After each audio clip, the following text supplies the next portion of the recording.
પંથકમાં પરિસ્થિતિ એવી છે કે જ્યારે ઉનાળાની સિઝનમાં વાવેતર માટે અથવા તો પાક માટે પાણીની જરૂરિયાત હોય છે અને ત્યાં પાણી ન મળે તો ખેડૂતોનો પાક બળી જાય, સુકાઈ જાય। ત્યારે અગાઉ પણ આ ખેડૂતોએ રજૂઆત કરી ચૂક્યા, પરંતુ ખેડૂતોની આ રજૂઆતનું પરિણામ શૂન્ય છે।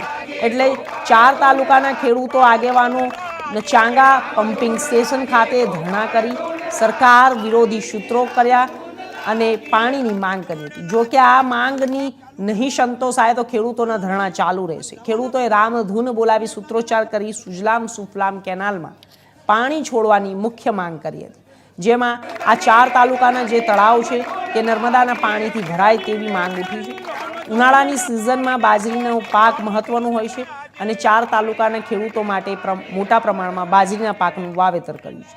એટલે જો આ વાવેતરને પાણી ન મળે તો આ બાજરીનો પાક બળી જાય અથવા તો સુકાઈ જાય। ત્યારે પાકની ચિંતાને લઈને અત્યારે તો ખેડૂતો માંગણીઓ કરી રહ્યા છે અને સુજલામ સુફલામ કેનાલ સત્વરે પાણી છોડાય નહીં તો આનાથી મોટું જળ આંદોલન કરશે। આ ધરણા પર ખેડૂતો આગેવાનો અમરાભાઈ ચૌધરી સહિત અન્ય ખેડૂતો ધરણા પર બેઠા છે અને જો પાણી છોડવામાં નહીં આવે તો મોટી સંખ્યામાં ખેડૂત પરિવારની બહેનો ધરણામાં જોડાશે એવી ચીમકી ઉચ્ચારી હતી। જય કિસાન। આપણે ઘણા સમયથી પાણી બંધ હતું, આપણે રજૂઆત કરી હતી, સરકારે ચાલુ કર્યું નહોતું। આપણે 11 વાગે અહીંયા ધરણા કર્યા છે, હજારોની સંખ્યાની અંદર ખેડૂતો આવેલા છે। સરકારશ્રીને કહેવા માંગીએ છીએ કે તાત્કાલિક ચોકા પમ્પિંગ સ્ટેશન ચાલુ કરે ત્યાં સુધી આ ધરણા ચાલુ રહેશે।